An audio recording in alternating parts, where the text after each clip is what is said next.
Imagine if you told your teacher, "Nah, I'm not doing that," but your teacher was a federal judge and you're the president. That's where we are, folks. Here's the scoop. In March, the Trump administration deported Venezuelan migrants, even after a federal judge told them to pump the brakes. The judge wasn't amused and found probable cause for criminal contempt, basically accusing the administration of ignoring the court on purpose.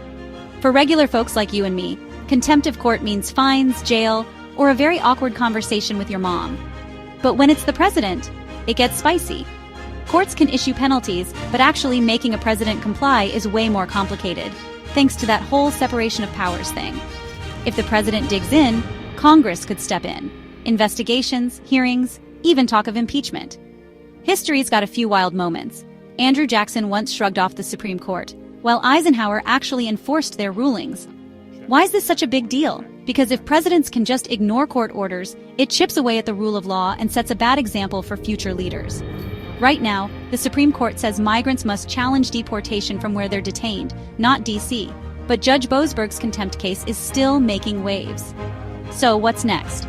Congress, the courts, and the public all have a say. But one thing's for sure, this showdown's got major stakes for American democracy. Smash that like button, subscribe, and follow us on Instagram and YouTube at 99rights_online for more legal quickies. Catch you later. And remember, knowledge is power. Stay informed, stay empowered, and keep fighting for what's right. See you next time. Like this? If you found this information helpful, share it with your friends and family.